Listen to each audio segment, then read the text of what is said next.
Wilson Center. I always like letting you know that we were created in 1968 by Congress as a memorial to our 28th president, the one and only PhD president that we have, he was a scholar, also a policymaker. And in his spirit, we tried to bring the policy and scholarly communities together to talk about, in practical ways, not academically, of foreign policy issues linked in some way to the United States. And I direct the China Environment Forum here. I've been 8 years. The project is 10 years old. It just occurred to me that's a major anniversary, I guess. But actually 8 is a good number for Chinese too.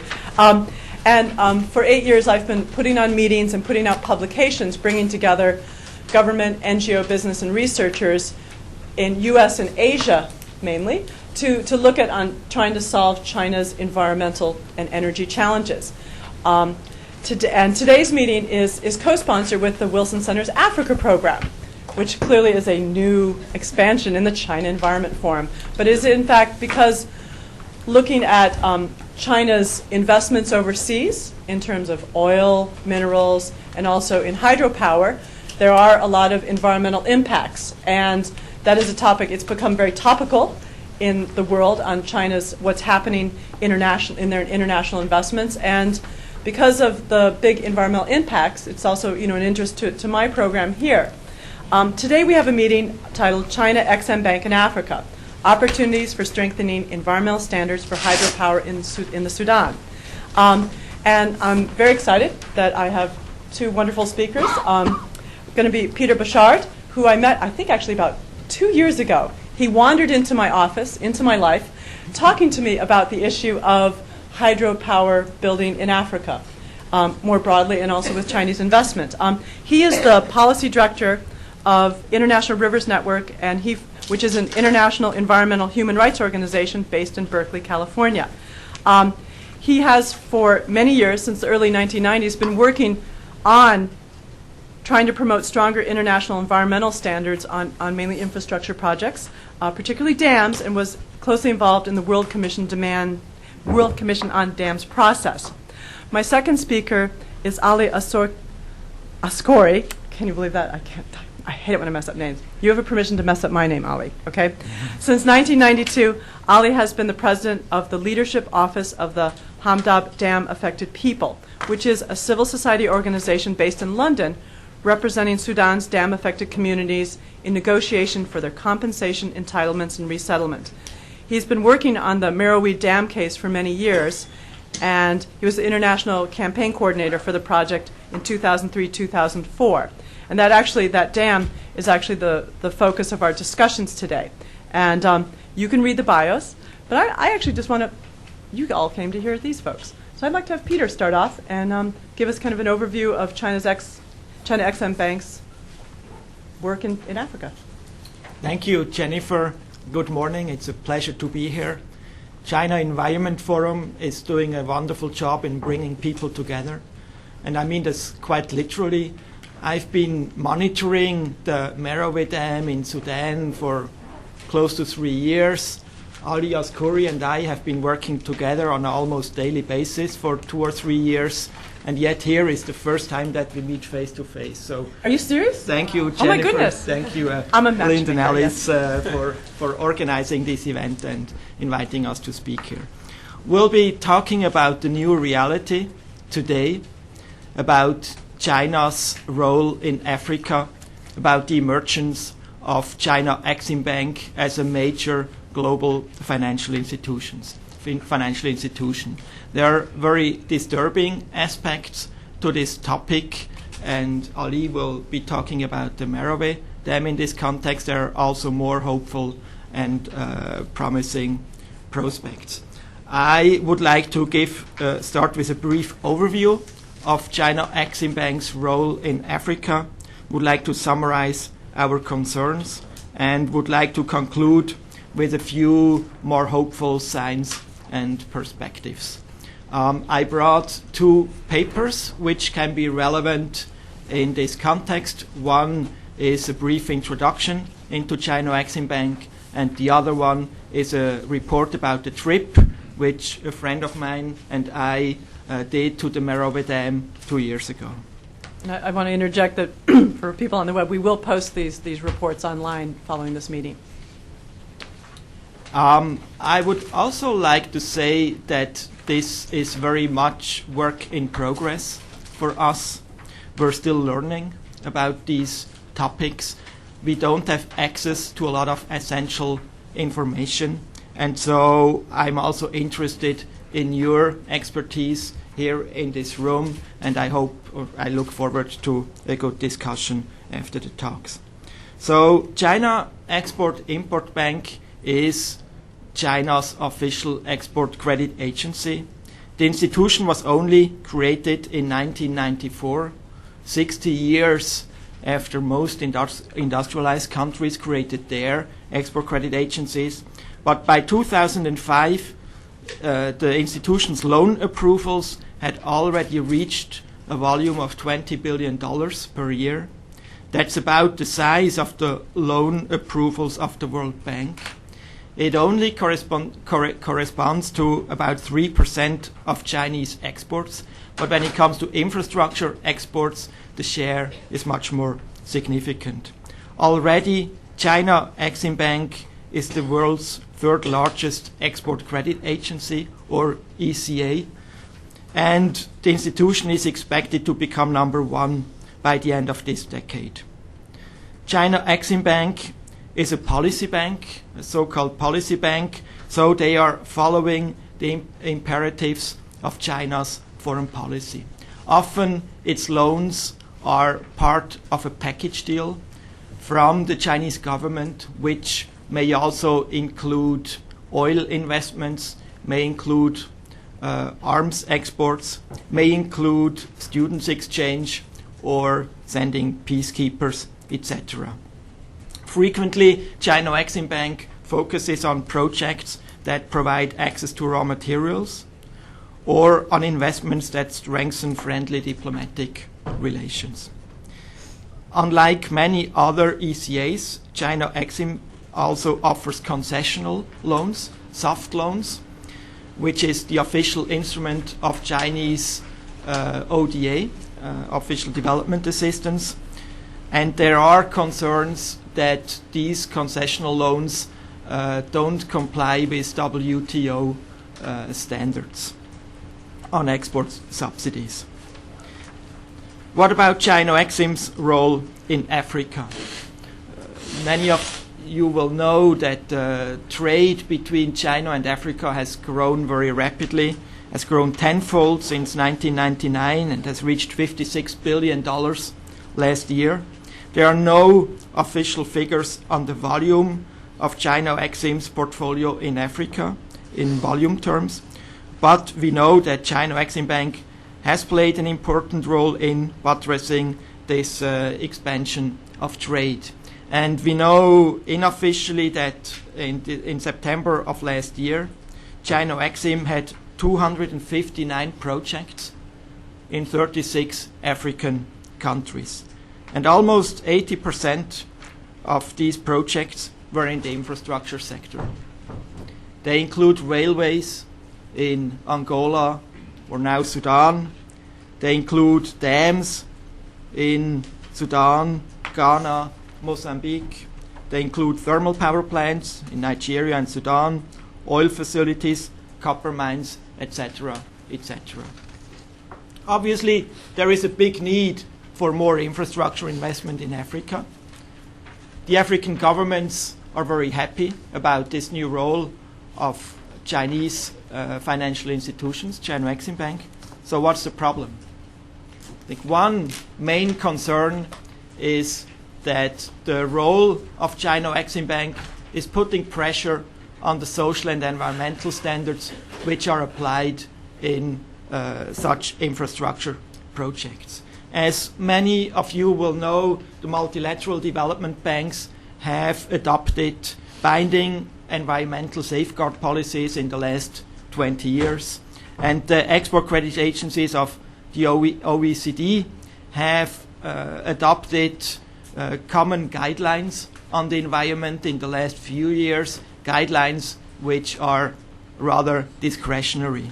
In parallel to this process, there has been a growing skepticism regarding the benefits of large, risky infrastructure projects, But now we see that many of these projects are going forward with Chinese support.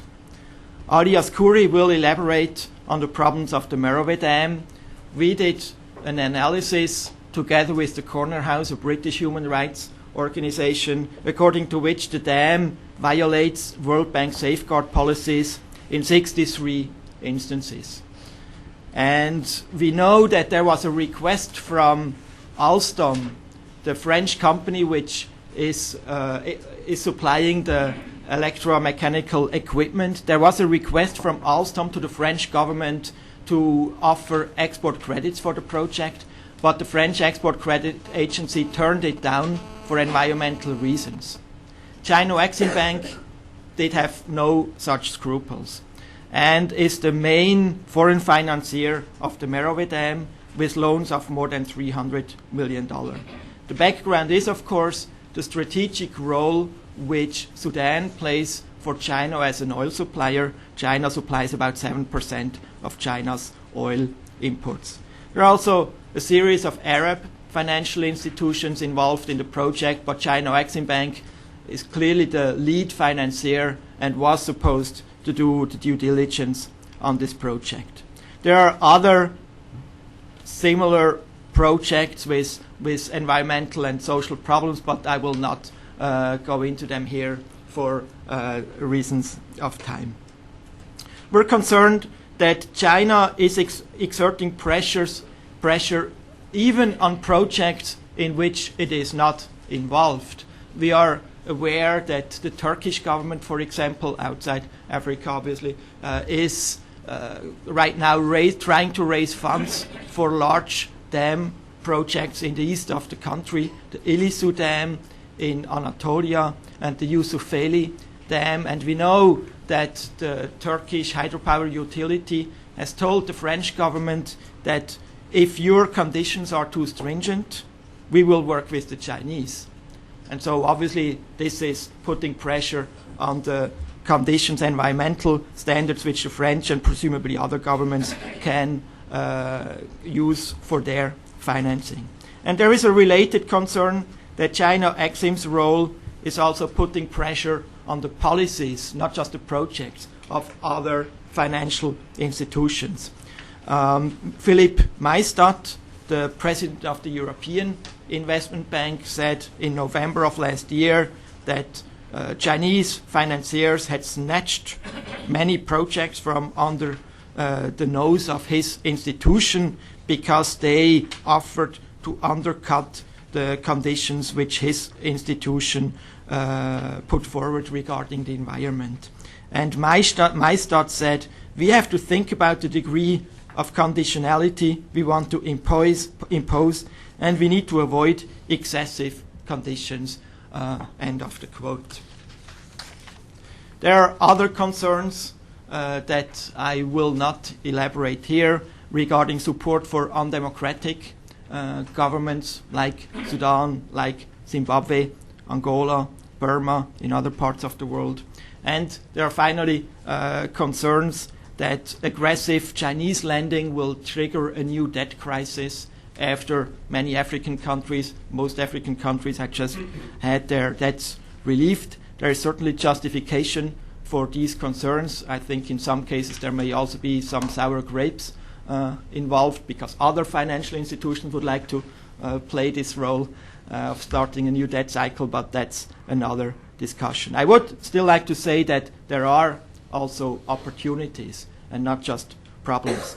For one thing, and I think there is a need for a more nuanced analysis than we see sometimes. For one thing, China, as a developing country, is offering goods, services, expertise to African countries which Western exporters are not offering. As one example, China, like African countries, has kind of a mixed medical expertise. They have modern medical expertise, but they also have a traditional medical system like African societies, and they offer cheap medicines, for example, for malaria, which most Western companies don't have on their offer.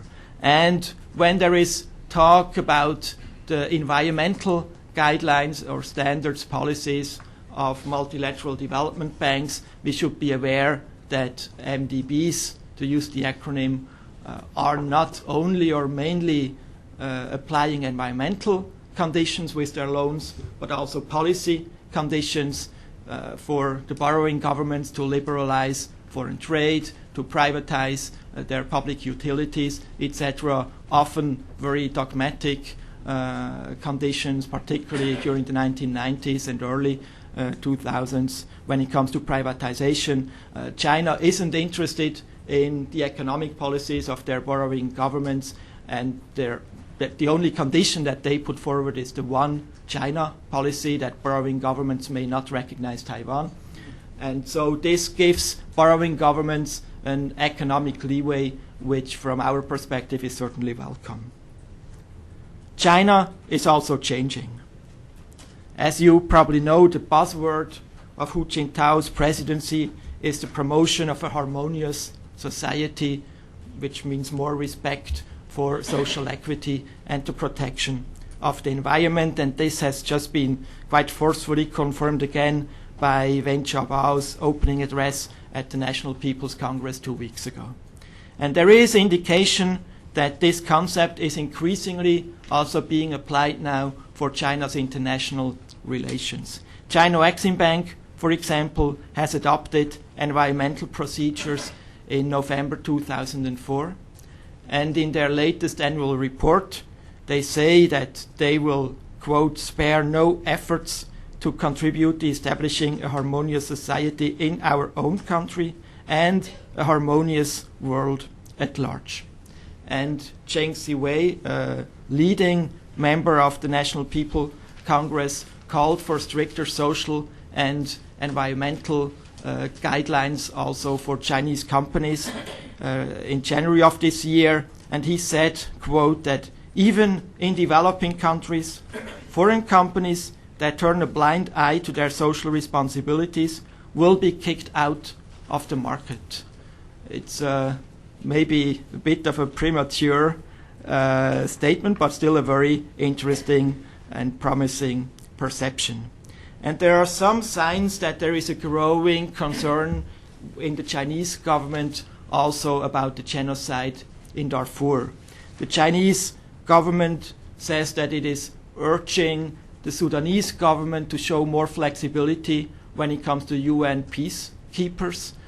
We don't know whether they are actually putting any pressure on the Sudanese government, but we did see that a few weeks ago the Chinese government took Sudan off the list of countries which can receive soft loans from China Exim Bank and a few other countries. Again, we don't know whether this was for political reasons or for other reasons, but there can be a hopeful interpretation of these steps.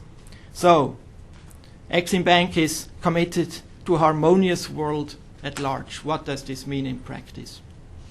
Are there any hopeful signs also in practice? Excuse me. I had the chance to meet the president of China Exim Bank, Li Ruogu, in December of last year, and to try and find out about their position on issues which are of concern to us in the civil society networks. And the president asserted that yes, China Exim Bank was very committed to environmental sustainability and also to a dialogue with civil society. He offered to share China Exim's environmental policy with the International Rivers Network, and he has done so. I brought it here. Unfortunately, we only got it confidentially. We were surprised, though, to see that the policy is very strict, except it's lacking in all detail of what the strict principles mean in practice.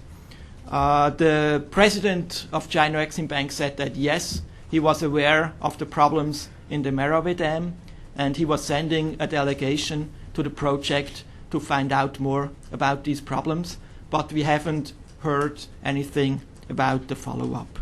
Finally, China Exim Bank was, he said, committed to a further dialogue with civil society but unfortunately this has so far not happened. Li Ruogu will give the keynote address at the annual conference of the US Exim Bank here in Washington on April 13th, and you'll may be interested in his presentation there. So there are a few hopeful signs, but there is still a long way to go.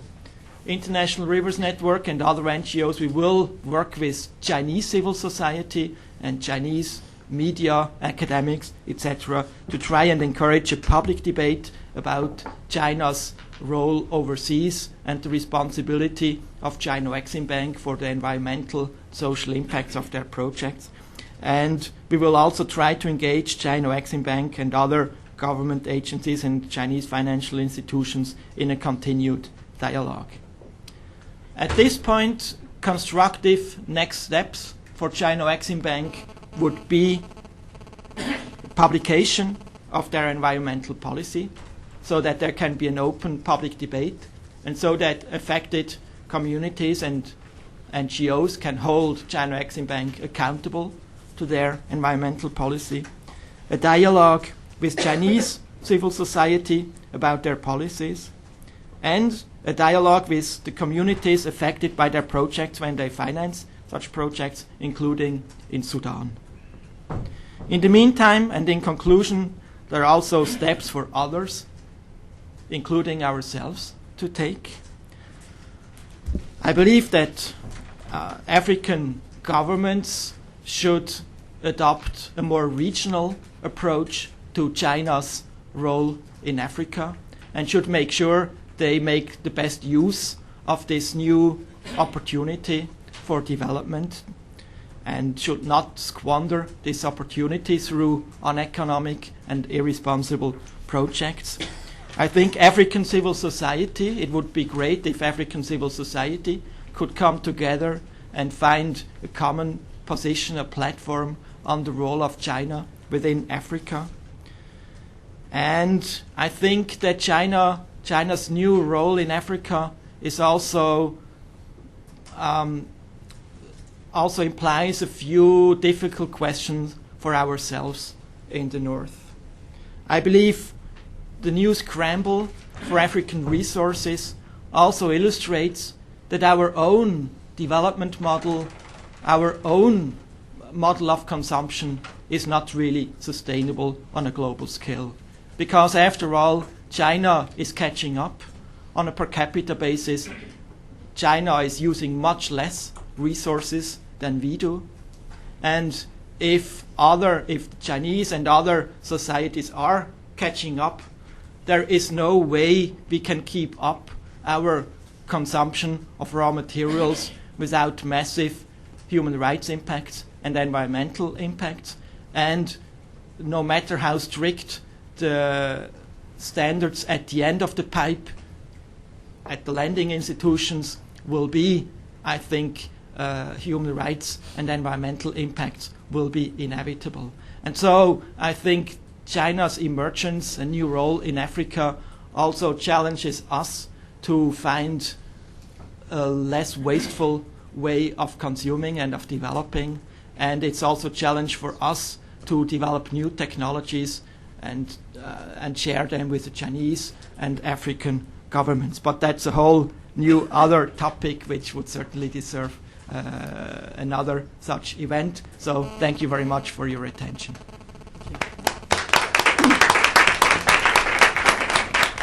And if it's okay, we'll hold off on questions and just go straight to you, Ali. Ready? And for people in Webland, the PowerPoint presentation is online. And periodically, Ali will mention what slide he's on. Thank you very much, Ali.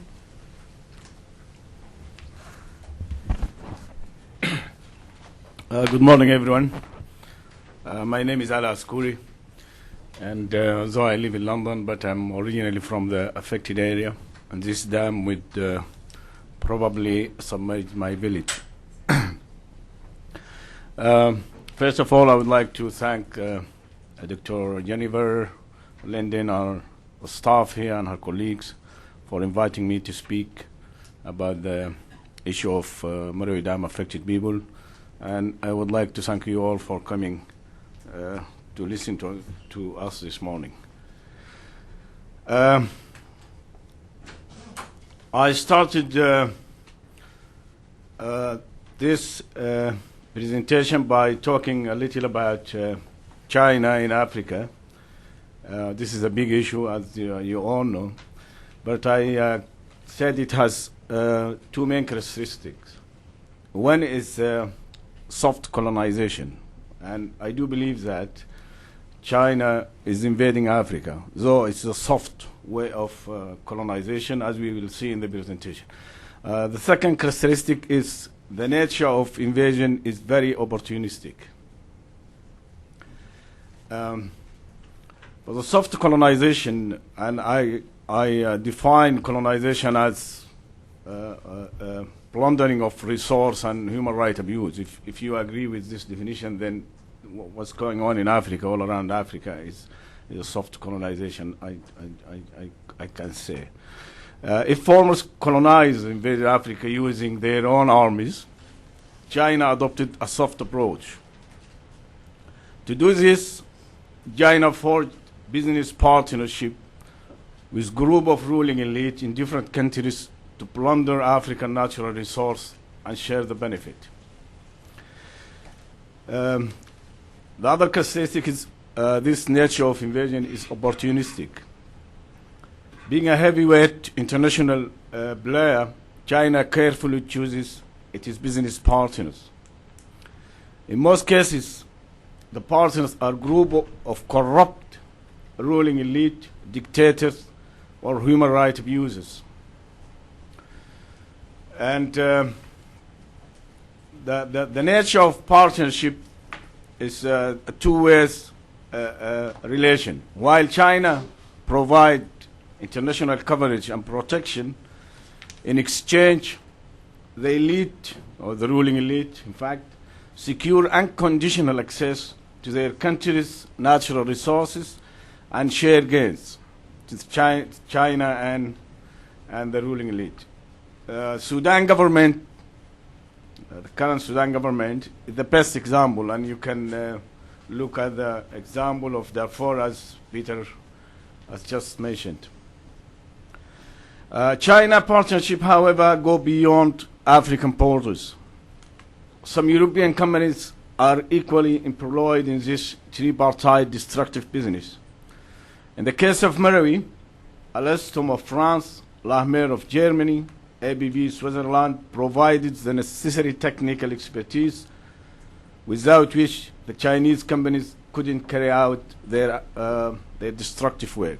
So, and besides this, also there's a fourth partner in this relationship. As Peter said, there's some Arab funds involved in the finance of this project. Destructive collaboration. If Chinese Exim Bank and Chinese companies, because the Chinese say they are not aware of environmental standard and they don't have the expertise, etc. If Chinese Exim Bank and Chinese companies do not respect international guidelines and standards, the European companies, their European partners, know that they are breaking international law, violating international standards, and taking part in a forced displacement process, as we will see later. Contrary to the ongoing failure in the project could have been a success story had the Chinese and European companies insisted and pressed the Dam Authority to adopt and follow international standards. Rather than doing that, or insisting on the participation of the affected communities, international companies, and this is particular, I quoted this from Lahmer document. Lahmer is a consultant of the dam. International companies claim that the affected communities adopted uncooperative attitudes, which is utterly not true. Important thing to note here that the affected communities, they are not opposing the dam. We are not against the dam. So I don't know where they get this uncooperative attitude from. Despite the acceptance of the affected communities, the Chinese companies, according to the Chinese project manager, site manager of the project, he said, he told the business and human rights, he said they hired professional security companies to protect their site 24 hours a day. So there's something hidden, because the people in the area is very sparsely populated, very small villages. So they needed to hire security to protect them from villagers, farmers who got nothing. And besides, they accept, they're not opposing the dam, so you wouldn't accept any risk. Right, we move on to speak about the project. In fact, I made this is very short background about the project, and who is interested in looking into the background can have a background on the report that will be circulated by Peter, or you can get it online, because the time factor is very critical here. The idea of constructing a dam on the River Nile Force Cataract, 350 kilometers downstream from Khartoum, has been circulating in the area since 1946. There was a big flood in that year, and people were talking since that time of how they can control the flood by building a dam at Al Hamadab. In fact, we know this has affected people. We know that the original name of the project was Al Hamadab. It's not Marawi, but for political reasons, for political gains, it has been changed to Marawi Dam. After the building of Iswan High Dam in 1964, the idea was shelved. There was no talk about building a dam in that area. However, in 1992, Sudan government hired a Canadian company, Moninco Agra, to undertake a feasibility study. It was up until 1999 when Sudan became an oil exporting country. The government managed to secure some fund from Arab funds to finance the project. So the construction started in 2003. The main investors in the dam, China CCMD, joint venture, is the main contractor of the dam. Contract amount to US $660 million. This is for the concrete body of the dam. Harbin and Gillian, this is also another Chinese company doing the power tower network to distribute the electricity. Got a contract for $460 million US dollar. The European companies involved in the project, Alstom of France, got a contract for power turbines worth $300 million US dollar. Lahmer International of Germany, the dam consultant, got a contract for 90 million euros. ABB Switzerland won a subcontract from Harbin and Gilling worth 60 million US dollar. The affected communities.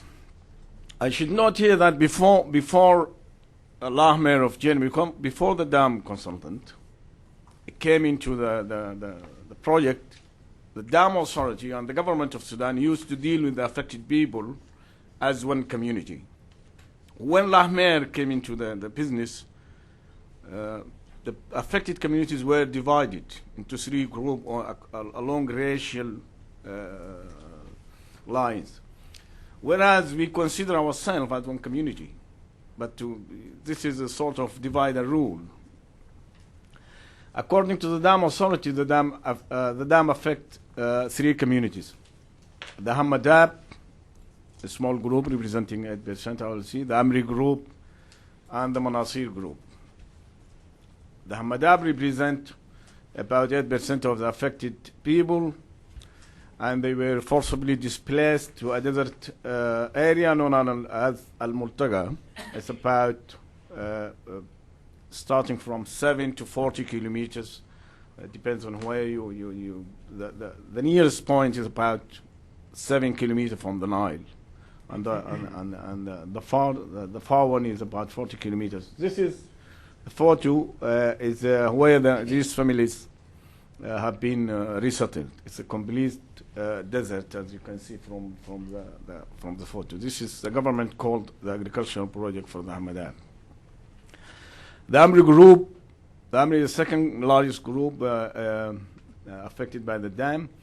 It represents about 25%. I should say here, these figures I'm giving out, I copy them from the Dam Authority reports. But it's not my figures, so I have my doubts about them. But this is the Dam Authority figures anyway, and the consultant as well. So they say that the Amri people or Amri group represent 25% of the affected people have been displaced to a desert project known as Wadi al-Muqaddam. They moved last year. They moved half of the group, and the other half still remain in the area. And we'll see how they have been moved or displaced to. This is a family, one of the families who got no house. They were not compensated, and as you see, they're living in a tent. The third group is the Manasir group, representing 67% of the affected communities. The group has not been displaced yet.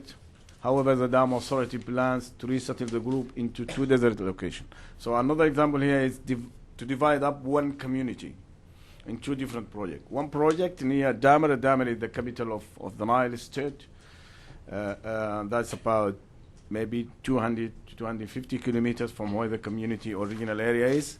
And the other one is Al-Fida in the Nubian desert, and Al-Fida is about 40 kilometers in the Nubian desert. And for those of you who had the chance to go to Sudan, this is on the railway to Halfa, between Abu Hamad and Halfa. It's a complete desert. Violation of international standard, environment. No independent environmental impact assessment study exists at all. Society, the only available study has been carried out by the dam consultant, Lahmer, and here there is a clear conflict of interest because they are the consultant of the project. However, the consultant confessed that half a year before the actual construction of the dam, an elaborate resettlement study does not exist. This is what Lahmer said. Experts who visited the resettlement sites determined that the project violates the World Bank guidelines on 63 counts. Violation of international standard, a health impact study for the dam identified 20 major negative health impact. This is an American consultant who did a study in 1992. First, the dam is expected to introduce or exacerbate such serious disease, deadly disease as malaria, schistosomiasis, river blindness, and Rift Valley fever. No precautionary health measures have been adopted. The effects of the dam on the downstream population have been ignored. There is no study how the dam will affect downstream people below the dam. Thousands of small farmers living downstream will face difficulty in irrigating their plots due to lowering of the level of the Nile. Farmers will also be affected by reduction in annual siltation during the flood time. All right, we move on to human rights violation, and this is the most important part of this presentation. Since its start, the dam project has been marred by gross human rights violation, culminating in killing of innocent farmers. On September 30th, and this is 2003, a group of men, women, and children of Korgali village demonstrated against around the dam site. This is the first group.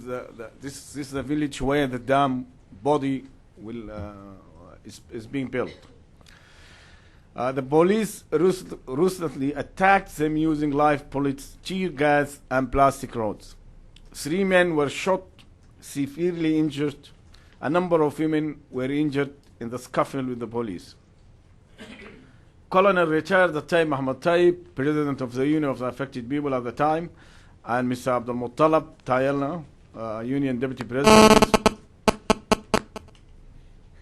is from Amri. Mr. O'Connor, Richard Tayyib is from Nasir, and Mr. Abdul Muttalib is from Amri. So this is when I said at the beginning, there was one committee representing the affected people. Were both arrested on site and taken to Kober prison. Kober is a very famous prison in Sudan where they normally detain the political activists, where they were detained for a month and were subjected to torture and abuse. On December 1st, the police again attacked the people of Korgoyli village, who refused to move and opted to stay in the ruin of their village. Because these people are saying we don't want to move to the desert, we want to remain in our village.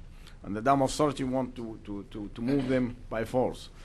The police attacked the village to disperse them and eventually closed down the primary school and the health center to force them to move from the demolished houses. In December 2004, the Dam Security Unit arrested 4 members of the Manasir Committee. This is after they divided up the affected communities. So the Manasir now have their own committee. 4 of the committee members were arrested by the Dam Security Unit. The 4 were detained for 7 months and released without charge in 2005.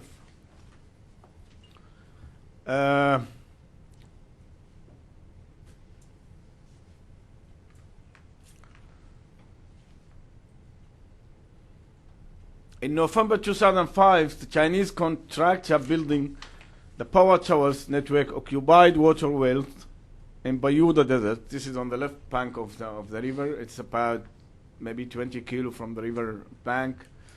And this is a nomads. This well belonged to nomads. So the Chinese contractor occupied the water, preventing the nomads, the Manasir nomads, from accessing the water. The Chinese contractor said they wanted water for building and for their own domestic use, because the water in the desert is very limited. So it cannot, be enough to supply the contractor and his workers, etc., and the building material and the nomads. So they prevented the community, or the nomads community, from accessing the water. On 22nd of April 2006, last year, the Dam militia armed with machine guns and heavy artillery attacked Amri people who were meeting in the local school courtyard. They were talking and discussing about their compensation and resettlement issue. The attacking militia opened fire on the people without warning, killing 3 on the spot and injuring more than 50.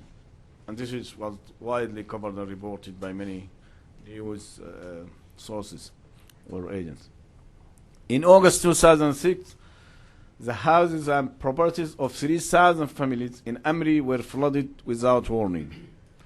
Also, the dam authority closed the dam gates because the people don't want to move to the desert. So what the dam authority did is close down the gates of the dam during flood time. So 3,000 families were flooded without warning while they were sleeping in their houses.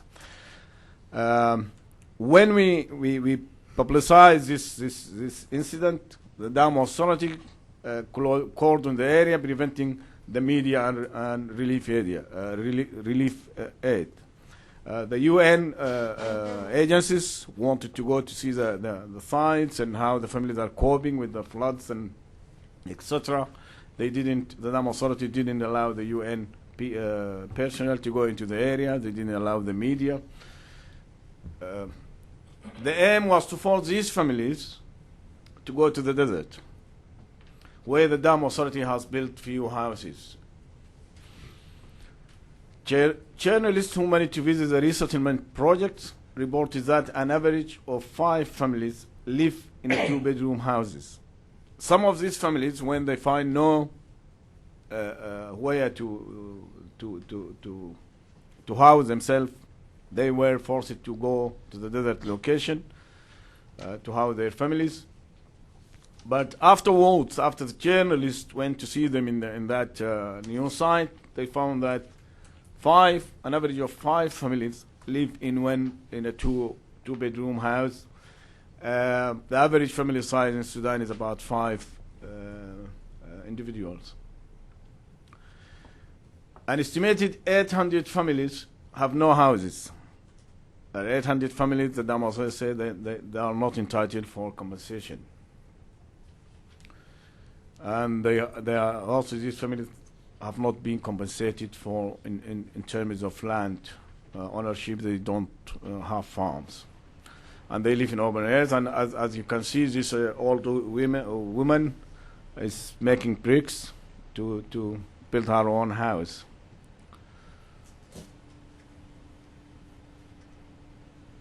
After the killing, the Attorney General of the government says set up an investigation committee in the killing and what happened, etc. But a year on, no investigation have been carried out into the killing of Amri farmers. The 3 were shot dead in the school courtyard. In 2005, two leading dam and resettlement experts visited Al-Multaqa. A resettlement project reported unprecedented rise in poverty among resettlers. Poverty rose from about 10% to more than 60% in 2 years. Many farmers depend on charity handout as their plots are covered with sand dunes and are not available for farming, as we see in I don't know which slide was it, but we see it earlier. The experience, we get to the conclusion, and I hope I'm still got a few minutes. Fine. You're fine, Ali. Okay. The experience of Malawi Dam fully exposed China false claim about helping Africa, because the Chinese say we are in Africa, we are trying to help African communities, we are to develop, etc. But this is the experience we have in Sudan, and we see how this about more than 50,000 people are being displaced to the desert.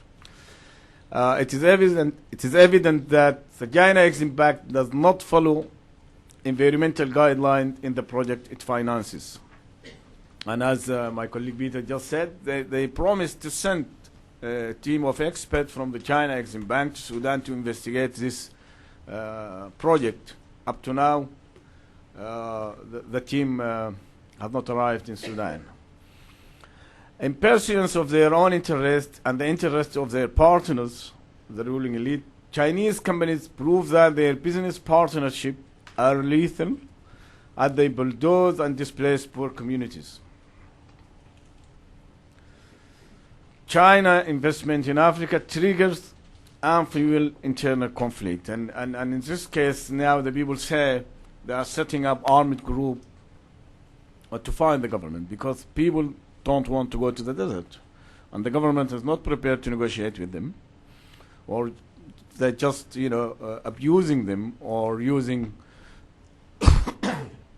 they abuse their human rights. Either they arrest them or shoot them or detain them. So there's no alternative to the affected communities, to the people generally who are affected by Chinese supported project, only to stand up and fight for their right. China, Exim Bank, and other European companies must compensate the affected communities of Malawi Dam for the suffering, killings, and the torture they caused to them.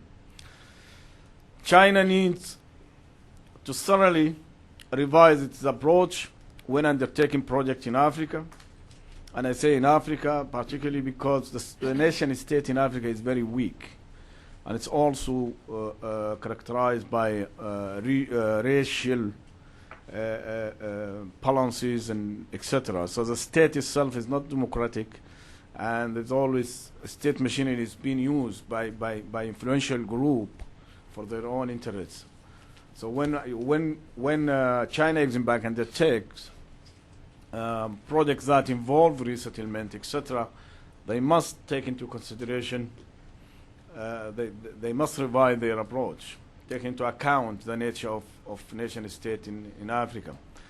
The ongoing approach will no doubt backfires and cause China reputation a great damage if it is not already has. China Exim Bank must reconsider its position regarding dialogue with international NGOs and the affected communities. Earlier attempts by international NGOs and affected communities to engage China Exim Bank in dialogue to improve its environmental standard have failed. In fact, we have written to the international NGOs, IRN, Corner House, and other group, and the affected communities. We wrote to the China Exim Bank. We said this is going to happen. This project got no environmental impact assessment. The affected communities are not taking part in it, and it's going to cause a lot of problem in the area. But they ignored our letters. They didn't reply to us. And as Peter just said, he met the chief executive of the bank, and they promised to send a mission. They didn't, and still they do not give the dialogue the opportunity or the chances it needs, and they just carry on their partnership with the ruling elite. When undertaking infrastructure projects like dams, China Exim Bank must strictly follow the guidelines of the Walid Commission on Dams. This is particularly important because this, I don't know how many of you are aware of the Walid Commission on Dam report that was published in 2000 and was submitted to the UN Secretary General. So China itself is not. China opposes that report. It does not support the report. But the general trend in the world now, the report is being the basis for future guidelines on the dam project. So if China Exim Bank, the Chinese government is serious about, we don't care how China do business inside the country. But for Africa, there are many African countries support that report. And it is very important, given the nature of nation state in Africa, that is the only way ahead to adopt the Walid Commission on Dam report in undertaking dam project in Africa.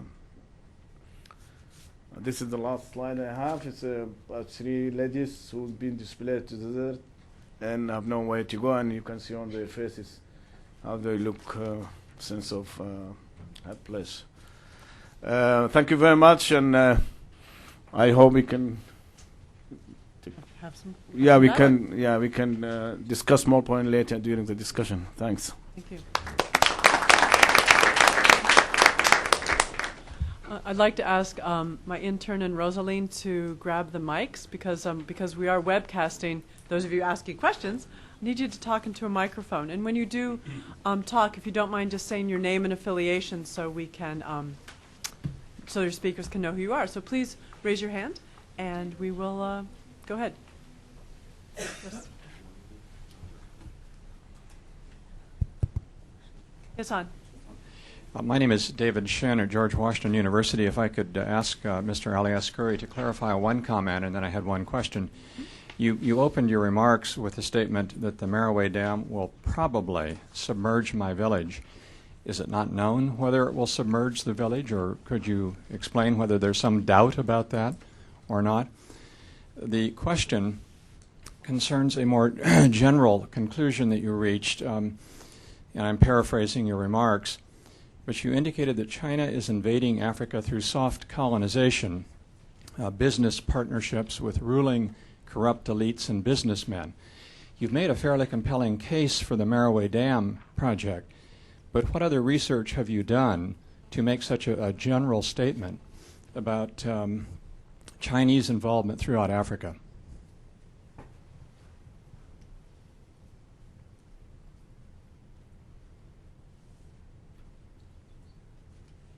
The first question that I think also just I want to add on to that first about the, I guess it's a question more about the size of the reservoir and issues of, land availability maybe close to the reservoir as well. That was my kind of related to yours, villages submerged and whether or not there might be available land close to the reservoir. Right, thank you very much. Well, I said it's going to submerge my village because the reservoir length is about 174 kilometers along the bank of the Nile, from the dam site southwards. So there are some villages will not be affected. And that's why, because the time was not enough to go into these details. That's why we're saying, as affected people, our position is this: we are not against the dam. We are not against the project. What we are against is to be forcibly displaced to the desert. Our option, our alternative, what the alternative we are giving to the government is that we, as the community, be resettled around the reservoir. That is our decision.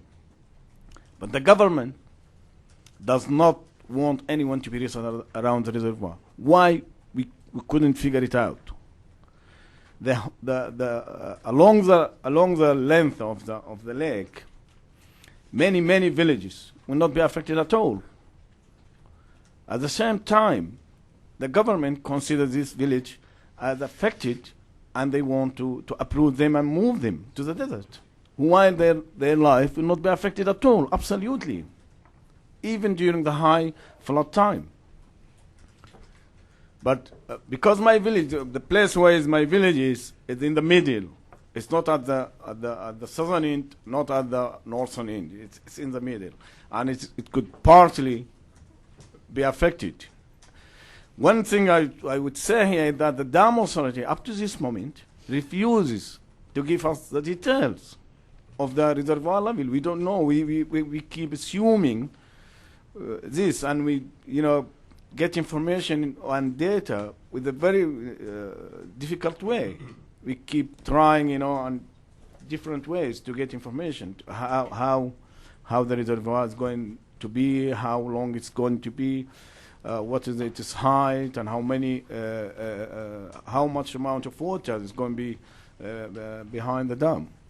That's the problem. But my village will partly be submerged. As for your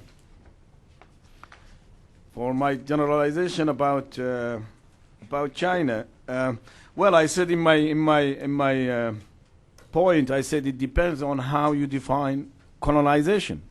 If you define colonization as plundering of resource and human rights abuse, then what China is doing in Africa is colonization. So it is soft. This is my personal.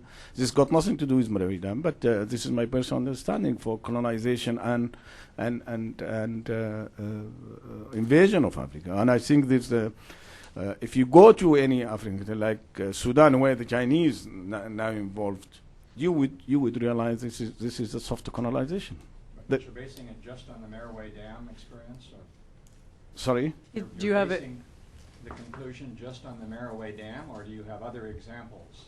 Well, there's oil in Sudan, of course, but the time won't allow us to speak about that. There's oil, of course, in Sudan. There are other projects around Africa, and I think they keep repeating the example around Africa. I don't want to get out of our discussion about Marawi here, but it depends on how you define colonization. If it's about plundering resource, human rights abuse, well, I think this is soft colonization.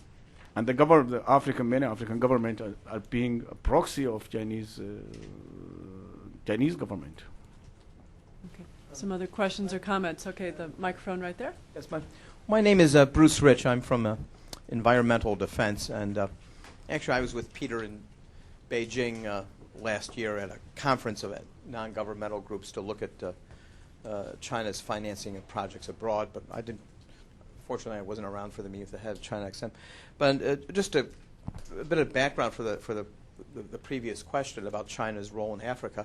There's a pretty all you have to do is Google China, Africa. You'll come up with a lot of case study information. This is hardly a secret. In fact, the last autumn, both the president of the World Bank and the head of the European Investment Bank came out with public statements, quite unprecedented in the history of their institutions, criticizing Chinese banks for financing projects not just in Africa but around the world, which weren't adhering to international standards, particularly those of the Equator Principles, which it's a version of the World Bank standards, which the 46 of the leading commercial banks on earth, accounting for 90% of global project finance, have adhered to. So The fact that both the presidents of two multilateral banks came out publicly with this criticism indicates the scope of China's role in financing projects, not just in Africa and in Latin America. And I can go into a lot of detail. I think China is now a partner in 4 of the national oil companies in Latin America.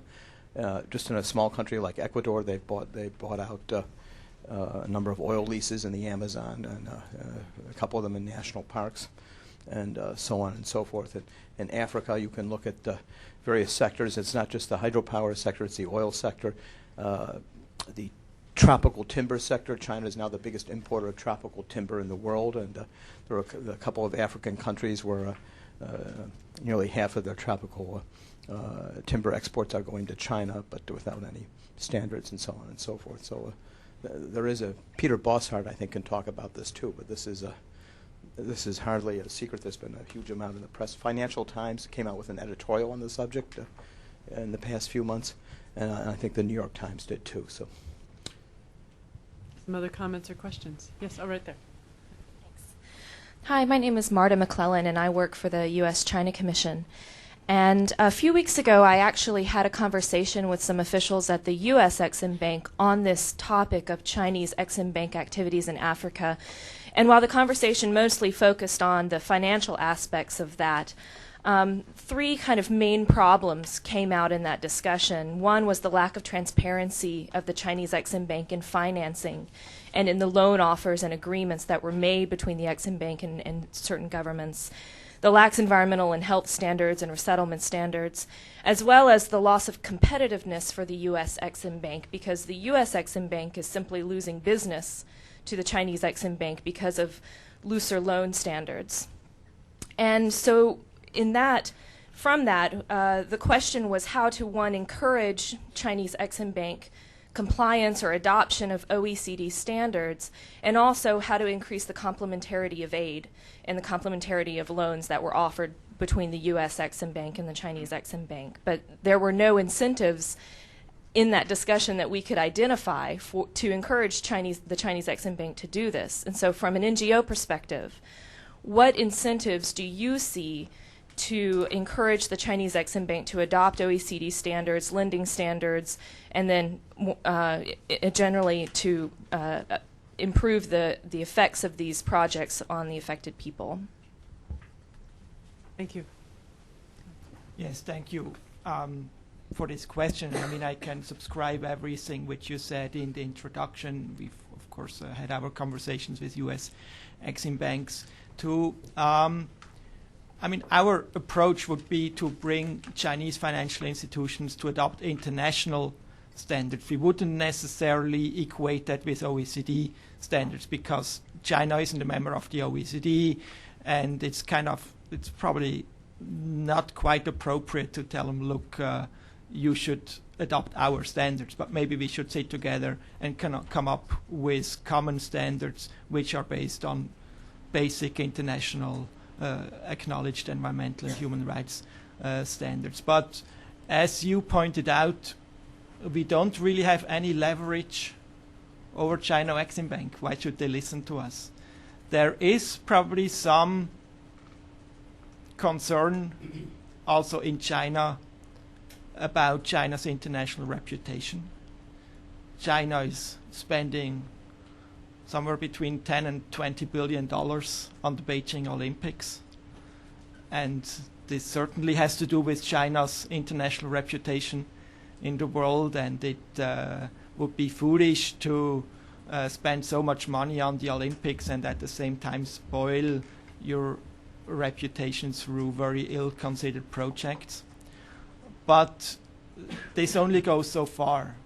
And our approach is that we are trying to encourage a debate within China about these concerns and to try and create pressure on Chinese financiers and Chinese investors from within China. And there is a growing and more active civil society within China. There are very open-minded government officials. There is an academic debate within China, within limits, obviously. But we have seen that when it comes to domestic infrastructure projects, there was a big shift over the last 3 years or so within China.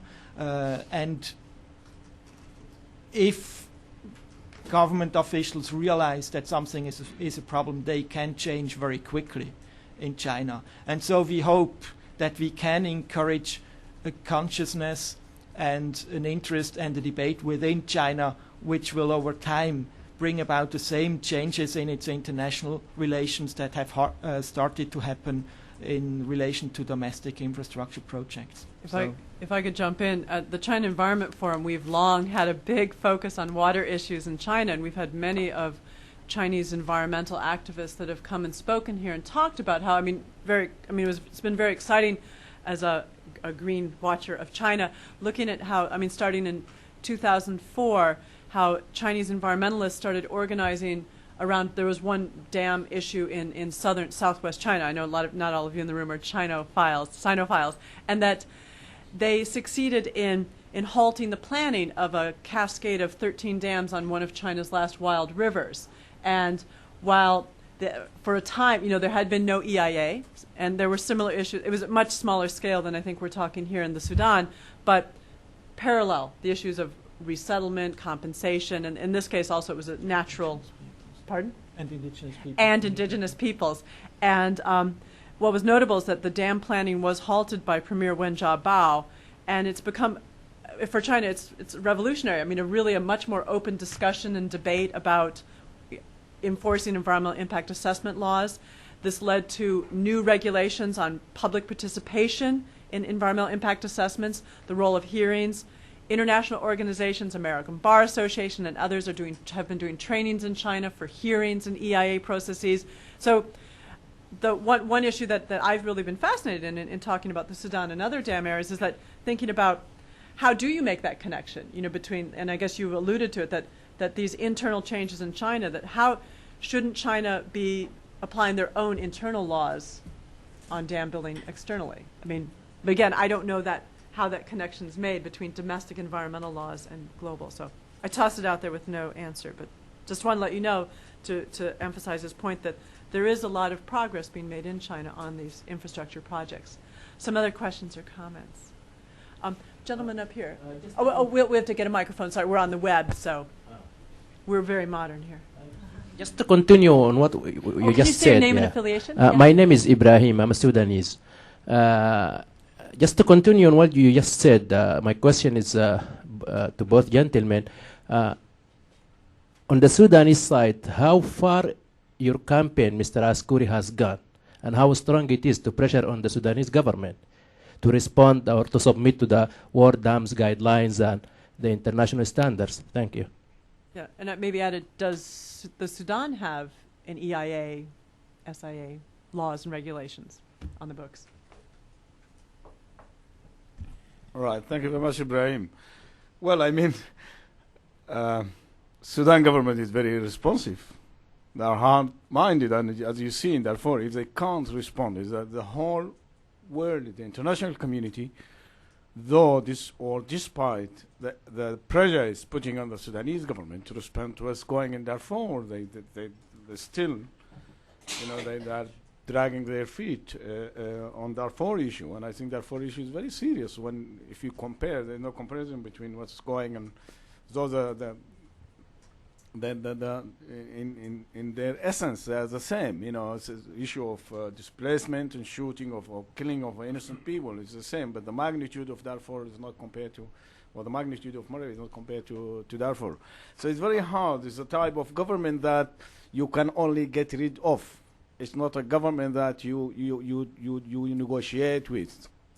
Every group in Sudan has tried to negotiate with this government, and the international community has tried to negotiate with the government, but the government think that other people are foolish and they can get away with what they are doing. This is the case and at the national level in Sudan. But we have in fact managed to strike agreement with the Nile state where the locality is. But as like what happened with the Sudan liberation movement, They sign the agreement, and then the government just sign and throw away the pen, and they close the door behind them as if they signed to nothing. They don't commit it. They don't honor what they signed to. And this is now happening in our agreement with the Nile State. The Nile State undertook to resettle the affected community, particularly the Manasir, which is within its territories. They accept to resettle this group on their land around the lake. Sorry, and when we tried to start this, we couldn't find the officials. They just keep, procrastinating. You don't find them. Oh, come tomorrow. The governor is not here. This minister is away. Come next week. Or this official has traveled outside. He is gone to Hajj. These type of things, So there's no progress on that agreement we made with the Nile State, and we are doing our best outside Sudan, like by coming here with our colleague at IRN and other international NGOs to put as much pressure on the government to honor its commitment. And we also believe it is the Chinese Exim Bank and the Chinese contractor who are the people capable of putting pressure on the government. But the Chinese, as Peter noted earlier, they are not willing to. They are not willing to put pressure on the government. They promised to send a team of investigators to check what's happening in Marawi, but they didn't. They don't know. That's why I said they have a lethal partnership. They agreed to what is going on in Darfur or in Marawi or elsewhere. Otherwise, they would have stopped. Okay. If I can jump in quickly, you asked about the environmental standards or guidelines of the Sudanese government. There is actually a law on the environment according to which all infrastructure projects or major investment projects need to have an environmental impact assessment which needs to be cleared by the technical arm of the environmental ministry in Sudan. In the case of Merowe, this has not happened.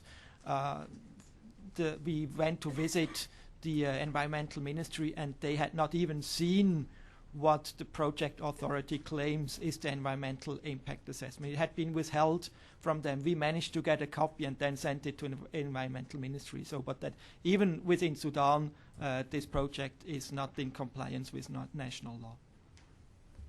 Okay, in the very back, please. Yes. Good morning, everybody. My name is Nuruddin Manan. I'm from Sudan Human Rights Organization. Welcome to Brother Askouri, and thank you for this elaborate presentation about the suffering of our people in Manasir area. I'm originally from Nubia. Also, there is another disaster taking place in just few hundred miles north of Marawi Dam. At Kajbar, there is also a proposed dam, the Chinese. We received reports last month that they already made some camps over there to start constructing a dam also in the heartland of Nubia. This is also going to be a very disastrous project. And what people didn't talk about is that these dams, including Marawi Dam and the proposed dam in Kajbar, they are going to flood very rich archaeological sites in northern Sudan. Actually, this area is one of the richest archaeological areas of the world, and it should be protected by the United Nations and by international laws. There is a very big issue going on there. It's a hidden war. If the international community doesn't move right away to protect the people over there, China and Russia and many countries will devastate the whole area. So even also there is another problem, the issue of diseases. Cancer is becoming also a very endemic, it's becoming an endemic disease in northern province of Sudan. There are so many hidden things we don't know about, and we need some fact-finding missions to go there from United Nations, from UNEP, from ILO, from all concerned agencies, and also from the NGOs. We encourage all of you to discuss these issues. Also, the demographic change, the displacement of all these peoples, the people in around Marawi Dam and also in Kajbar area is going to make a demographic change, and also it will affect the ecology and environment of the people. Now the Nubians are suffering for the last 40 years in the Nubian land, and also those who were relocated to eastern Sudan, very close to the Eritrean border. They are suffering from diseases. Over 30 villages or 100,000 people in eastern Sudan are also threatened by cancerous diseases due to the asbestos material which is used in every house over there. So we need to discuss all these issues, and thank you very much, Mr. Askuri, for raising this issue. And I would like to invite you also to discuss this, or if you are ready to listen to us, we will come over here and give you more details about these issues. China is responsible of all these problems, the diseases, the destruction of our archaeological sites. China is actually playing a very dangerous role, and it should be monitored by the international organizations and by the individuals here. We need you to raise this issue in a very systematic way so that this issue can come to the forefront and be discussed in a very open manner. Thank you very much. Thank you very much for your comments. Do I have some other comments or questions? Yeah, I guess back on that side, and then we'll bounce over this side. We'll be. Good morning, everyone. I'm originally from Sudan, from Marawi Dam. I would like first to welcome Mr. Askuri for his hard work, and keep going, and we support you. And also I would like to thank every one of you for coming here. And also I would like to thank, if there is anyone from China, analyst in a newspaper or a television or anything, please raise this issue to Chinese people. Our problem is not with Chinese people.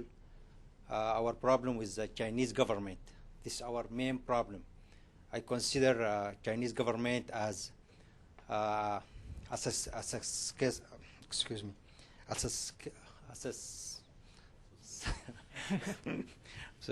successful black market merchant who sees any opportunity to gain profit. Right now there is a lot of pressure on Sudanese government concerning Darfur crisis, and the last time the president of China visited Sudan, he signed an agreement to build a railroad for Sudan with like 150 million or more. I'm not sure about the amount of money, but my main thing, if China doesn't if China is not on those have a veto power in United Nations, I doubt they're going to have this opportunity in Sudan. The other thing, if there is any competitor, if there is no sanction against Sudan government, I doubt also China going to get all those contracts with this amount of money. My main question to Askuri, are you aware of when you go back to Sudan, the government of Sudan, how they're going to welcome you? That's my main concern. And thank you. Okay, thank you. Thank you very much. Well, I start with your with question. Well, I'm not really very concerned how I don't want them to welcome me. I'm not part of the government, and I'm not concerned if they welcome me or not. I go to my people, I go to my affected communities, I work among them, and I have no relation with the government. And I said what I said here. I said in South Sudan, in the newspaper, in public meeting, etc. So I thank you for your concern, but I'm not really concerned about how the government react to me. When I started this campaign, and I went to Sudan over the last 2 years by 6 times, And every time I expect they could shoot me. I don't care. This is my land, this is my people, and I have to raise this issue. This is a very serious issue for me, and I think for everyone. Because what's going on is land expropriations, expropriated all the land. Though the length of the reservoir is about, in our land, is about 25 kilometers. The government expropriated 145 kilometers of land on the post bank of the river for no reason. If you talk about the dam is a public would achieve a public interest objective, right?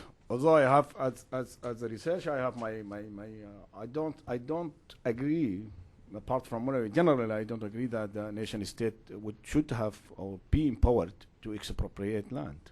This is a personal issue, but this is my own understanding for the issue. But if we take the realities of the world and we accept that nation state would expropriate, would have the power, have the right to expropriate land for public interest project, then if you would expropriate a length of 25 kilometers, why do you expropriate 145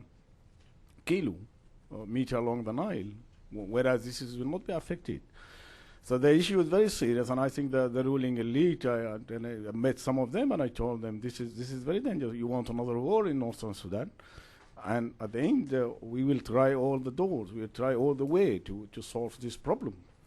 But if we get to a deadlock, then we're going to defend our land. We're not going to go to the desert. We made this clear. Okay.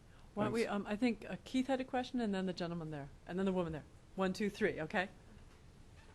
I'm Keith Kozloff with the Treasury Department. A couple of questions for Peter.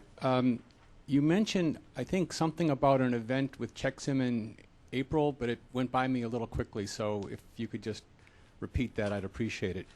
But more substantively, I thought it would be interesting to ask you, as representing an NGO that has been critical of the MDBs with respect to some of their infrastructure financed projects, whether the emergence of Chinese lending has affected your position with respect to the MDBs, given that many countries in Africa facing these large infrastructure investment needs now have more choices than they used to.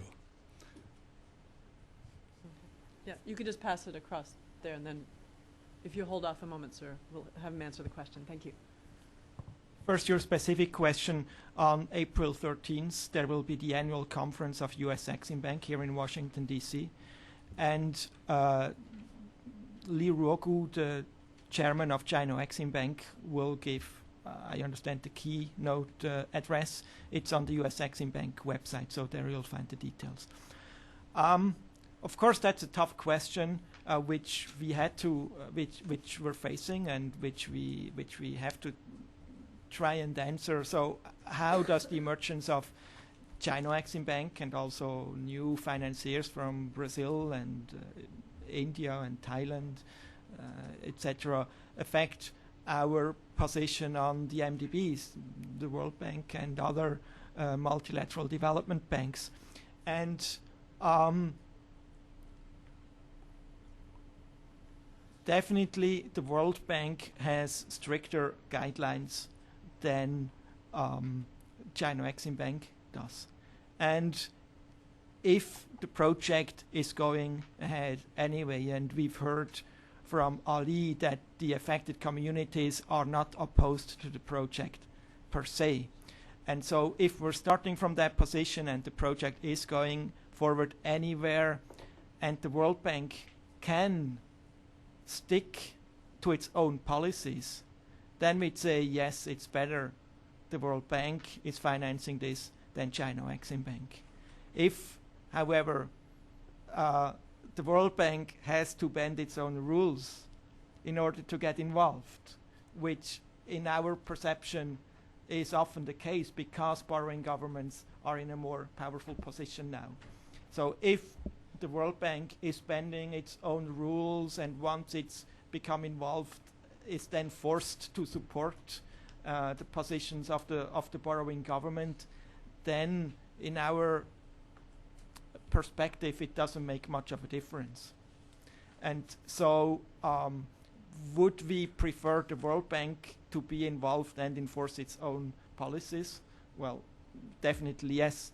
We have some question mark whether that would be possible. And so, if the World Bank insists on its own policies, then they will not be involved in such projects. And we would not support that the World Bank should lower its own standards so they can become involved in such projects. We think that the reverse should happen so that we can try and bring up the standards of the other financial institutions, but that's a long haul. Can I ask, I have to interject a naive question. Okay, bear with me. I know that you talked about the OECD countries, that those Exim banks came together to have set similar standards, the same standard for environmental, human rights, social issues. Is there a comparable kind of forum, or is, because I'm in terms of like a proposal, is there for these new banks that are emerging? You know, we notice that there are also a lot of Middle Eastern financiers of this. Is there talk anywhere in the XM community writ large of creating, like the OECD banks came together? Is there a similar kind of movement at all? Do XM banks talk to each other that are, from other countries? The OECD Export Credit Group is trying to invite China Exim Bank and other non-OECD ECAs to attend their meetings. And in rare cases they have succeeded, but China Exim's interest has so far been very limited. There is a larger body which is called the Bern Union of Export Credit and Guarantee Agencies, and Sinosure, which is kind of the sister institution of China Exim Bank, which is an export credit insurance company, is a member of the Bern Union, but the Bern Union doesn't have environmental standards, so to speak of. They have a very general statement of principle, which I believe mentions the environment, but without any specification, and so Sinosure has signed on to that statement, and they are involved with all the other ECAs in the Bern Union, but that doesn't offer much of a leverage. Right. And I'm not aware of any other bodies where these new export credit agencies meet. Okay. Because, there's the issue of willingness, and then I'm also thinking to the issue of capacity, of an ability to, how to, you mentioned that they had, like, China XM has some standards, but they're very vague.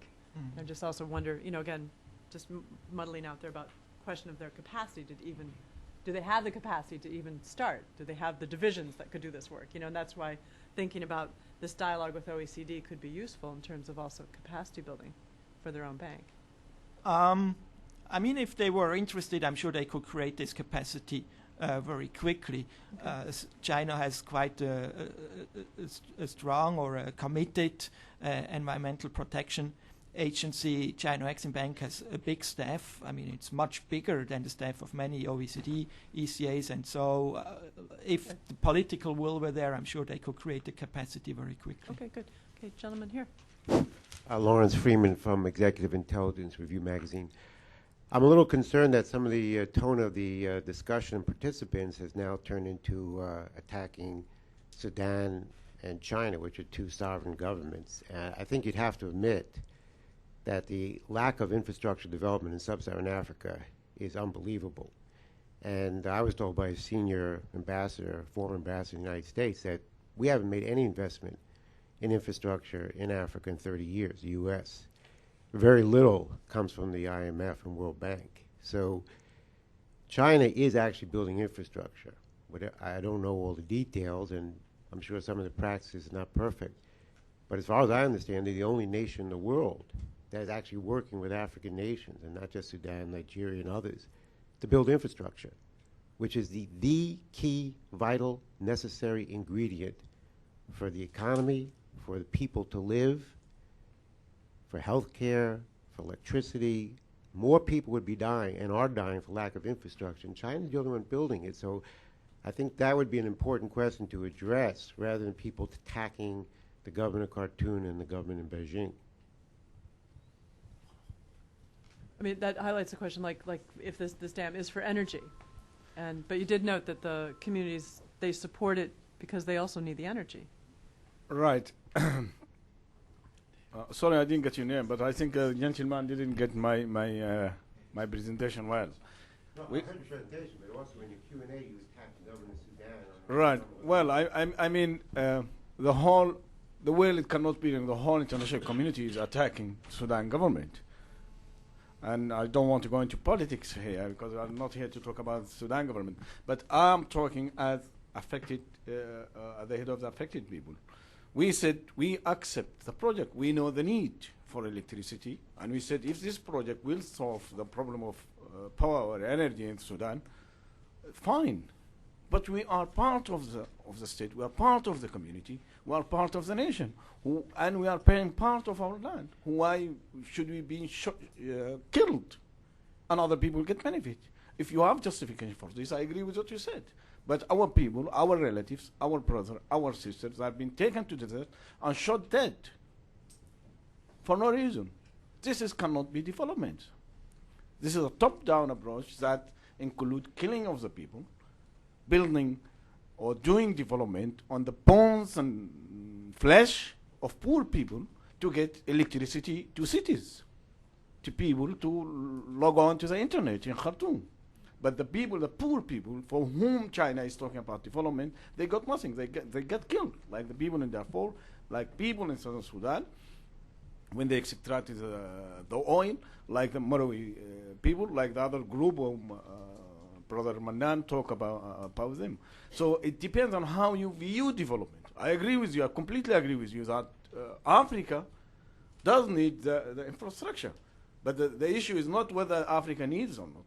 The question is, how can we do that? I'm in full agreement with what you said, but what is the mechanism? Do we just destroy communities and say, look, we got a fantastic dam here, but against this we kill 100,000? Is that the way we do this? Or there are standards, there are guidelines to do this, so that the affected people or the people in whose or whom area the project is taking place will not lose out. Right there, ma'am. Yeah, the woman right there in the, oh. Yeah, a couple of follow-ups. Okay, a little wrestling match with the mic. Okay, go ahead, Bruce. Is this on? Okay. Yeah, well, just a couple of quick follow-up comments. One on the infrastructure issue. In the past 45 years, there's been about $550 billion of official development assistance to Africa. A lot of it's gone into infrastructure. And of course, what we have is a situation in many sub-Saharan African countries where whatever infrastructure was built has deteriorated or is useless. A lot of it's linked to the amount of corruption in some countries. According to World Bank estimates, it's maybe a third or 40%. Senator Lugar in the Foreign Relations Committee had a series of 7 hearings on corruption and multilateral bank lending from 2004 through 2006 that looked into these issues. So if we don't have everyone agrees on the need for infrastructure, but if we don't learn from the experience of the past 40 or 50 years, particularly in sub-Saharan Africa, regarding the need for transparency, anti-corruption measures, attention to environmental and human rights standards, this investment of China may benefit China for natural resources and Chinese and Western companies that are involved, but it's not going to be a much benefit to Africans. Then the second follow-up comment was with Jennifer Turner's question about what are the international fora for building capacity or reaching agreement on standards.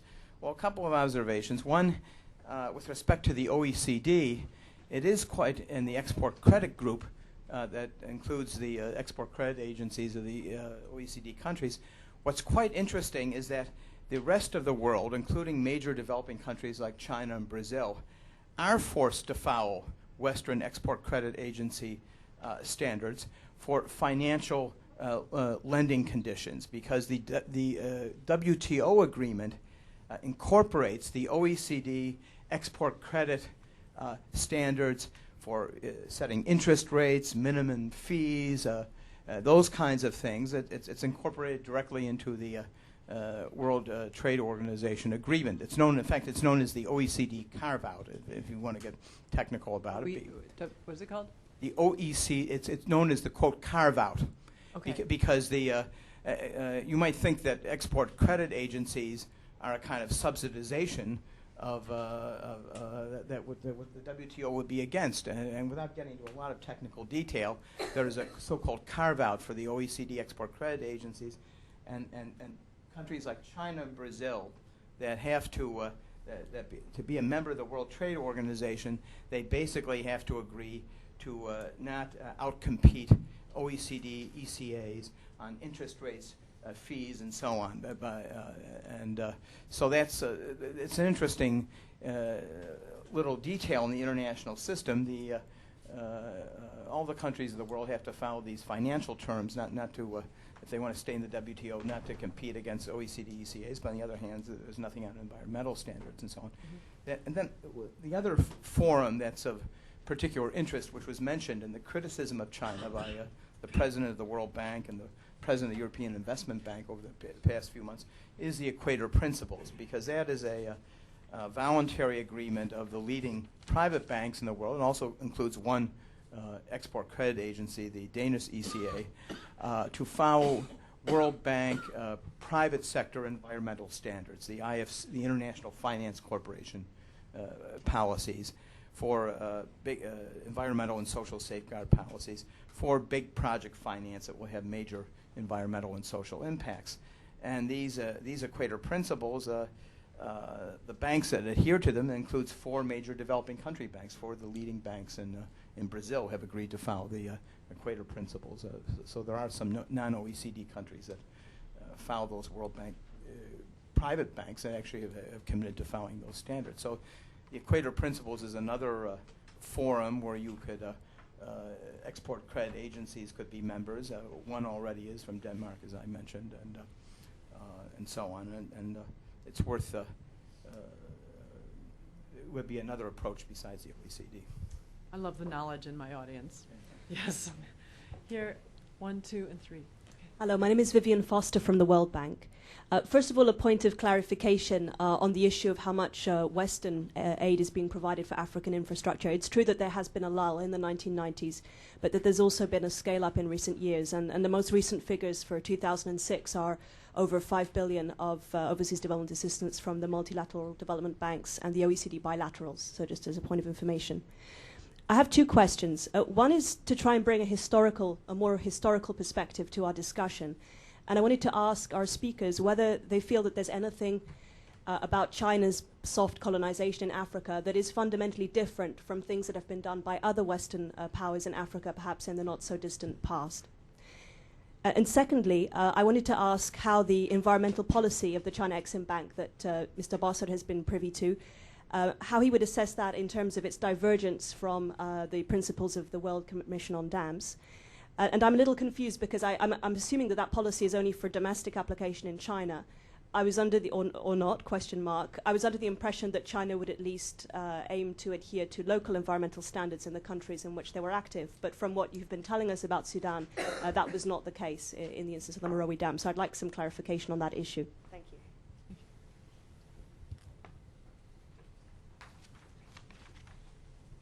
Okay, Peter, it's you. Maybe I'll start with your specific question on the environmental policy of China Exim Bank. So it is actually not just for domestic use within China, but for China Exim's own use. It's less than 1 page. It is fairly strict in principle.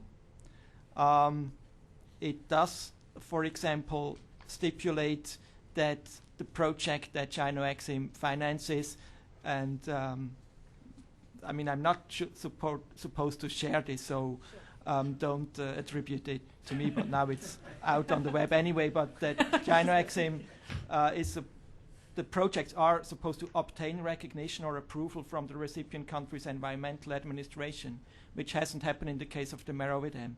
But then this policy dates from November 2004, and I don't know exactly when China Exim got involved in the Merowe Dam, but I assume it was before this policy was adopted.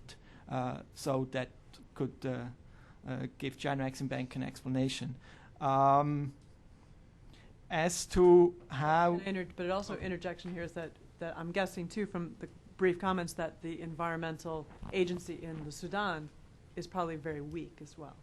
It is, but they have, and they would certainly be under a lot of pressure within the government to approve the Merowe Dam if it were submitted to them. But not even this has happened. And so, I mean, the project is in breach of Sudanese law. Yeah. The next question on the, do you want to go after the Sudanese, the soft colonization similar to what other multilateral banks have done in the past? Is there anything different? Is this deja vu? Or presumably other governments. Other governments. Other governments, yeah. I mean, I do see many parallels in that it is a combined economic, political, cultural approach.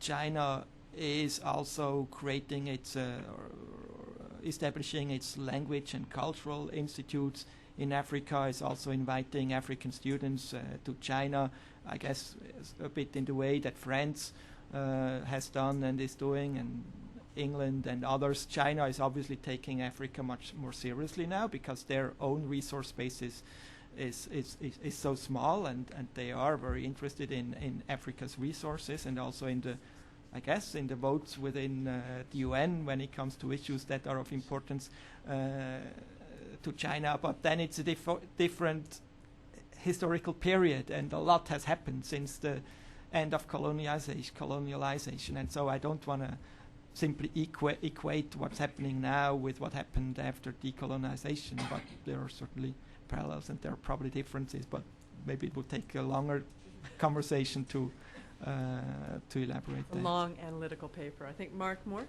Oh, thank you. Mark Moore from the My Wilson colleague from the Wilson Center.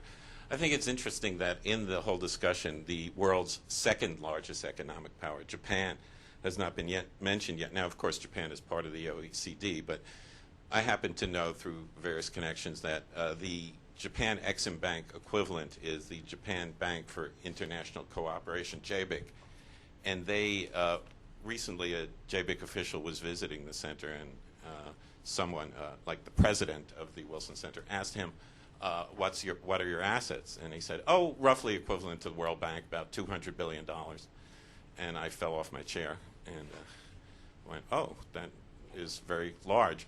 So I would think it's not in Japan's national interest to give China an open field in Africa. So my question is, to date, has Japan been doing anything? And it would seem that African NGOs or whatever, if you want to do something, get the Japanese involved. That would seem like a logical thing. So what's your comment to that? Because I don't know what I'm talking about, so I'm just throwing it out here. Thank you. JBIC, Japan Bank for International Cooperation, which is China's export credit agency, is very concerned about China Exim's role, probably not so much in Africa, but in Asia. They're certainly competing a lot about contracts in Southeast Asia, and JBIC has at various instances visited China and has tried to start a dialogue with China Exim Bank. They have offered their environmental expertise, and also Japanese NGOs are very concerned about China Exim's role, again more in Southeast Asia, in the Mekong area, in Indonesia, etc. But it's an ongoing dialogue, and we obviously also work with our colleagues from Japan. Okay, Jennifer Lee? Yes. Thanks, Jennifer. Jennifer Lee from the Foundation for Environmental Security and Sustainability. I've done some work in the mining sector and also looking at China's presence and its approach to winning access to natural resources and so on. I see a lot of parallels. And the work has overlapped with the country study that we've done on the Philippines.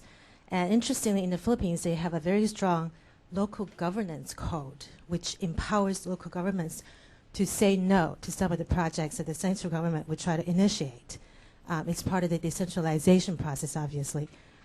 But, of course, a lot of these local provinces don't know about these laws. And some of the civil society's role has been to train them in terms of what these laws are, and and also the citizens to write petitions and so on and so forth. My question to Ali, if I may, is what might be the status of such law in your country in terms of decentralization or empowerment of the more sort of local governing units? Is it really sort of pie in the sky at the moment? But also in terms of your work, do you do any training of maybe even the indigenous populations with regard to their rights, such as the free and prior informed consent, which is really widely known in the Philippines and widely pursued, applied, but also some of these laws that perhaps the local governments have or should have, should lobby for or advocate for, so that they could have more of a voice in saying no to some of the projects. At least negotiate, be in a better position to negotiate what's due to them in terms of compensations, in terms of revenue shares, and so on and so forth. All right. Thank you very much. As I said, we tried everything to sort out this problem. We signed an agreement last year with the Nile state. Sudan has 26 or consists of 26 states. Where the affected communities our area is part of Nile state, and we signed an agreement with the Nile state to protect the right of the affected people and to sort out the problem, but they don't honor. That's the problem with this government. The dam authority, that now they have a central dam implementation unit, and the government position is that everything to do with the dam belongs to that central unit. We have been arguing that the resettlement issues and all whatever to do with the resettlement issues should be under Nile state or regional states, and should be sorted out at the local level. But the dam authority position is that no, everything should be under the central dam implementation unit. That's the problem. And the state, Nile state, started, struggle against the dam authority, and there was a power struggle between the two government units. We don't know who is winning, but up to now we can only see that the dam authority is winning because it's got a federal minister and had a lot of power and had a lot of money under his job. In terms of lobbying and raising awareness of the affected community, as I said earlier, I went 6 times last year. We holding rallies, talking to our people, talking to other political parties, talking to civil society organizations, to NGOs. But in a country like Sudan, this is very hard, because first, the government is not allowing that sort of work. You always get punished, and people feel scared or frightened to get into this sort of activity or to express themselves, because they can come, the security can come under whatever excuse and get you arrested. So not many people are really out for this work of advocacy. Regarding the other part of the process, the political parties, in fact, all the political parties in the country, apart from the ruling party, are supporting the affected communities. But the central issue remains that the government doesn't listen. They don't at all. You just can't believe how hard-minded these people are. They don't listen to whoever. But we are trying. We are still pushing on to see how far we can go with the process. Okay, I think we have one final question, the very back corner of the room. Luke Bailey, Forest Trends. Our work of late has been looking at timber trade flows from Africa into China, which the gentleman over here raised. And I just wanted to add that in some countries like Equatorial Guinea and Mozambique, upwards of 90% of the timber that they export goes to China, and that's a trend that's been going on for the past 5-10 years.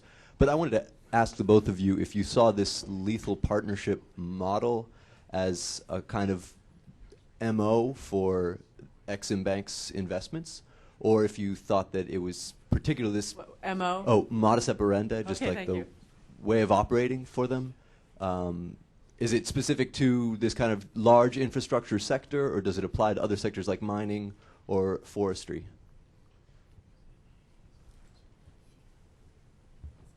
Kind of links back actually to the first question about other types of examples. I mean, my expertise is not in forestry or mining, but I would assume that it will be the same approach in other large-scale strategic investments, particularly in those two sectors which you mentioned. I'm afraid that right now it is the modus operandi. I see some signs that this may change, that this is an early stage which will also develop. But I'm afraid right now it is kind of a very typical approach. Okay, well, on that note, another glum one, but on that note, we will end. But I think that actually I don't really feel like this was totally a glum type meeting, because I think, as Peter pointed out and Ali said, that there are opportunities for dialogue, and attempts been made. And I think that, we did initially, we were trying to the Exim Bank did initially express an interest in possibly coming to this, and logistics didn't work out. But I'm hoping at some point that I can try to put on a meeting, working. There's some other folks I've gotten to know through this meeting, the World Bank women there, about possibly putting on another meeting, a dialogue, looking more also at issues, again, of capacity building and, bringing China Exim Bank in. I think that, there appeared to be some kind of interest that Peter noted. And so, again, just interesting in pushing the dialogue forward. Can we all thank our two speakers here? Very informative talk.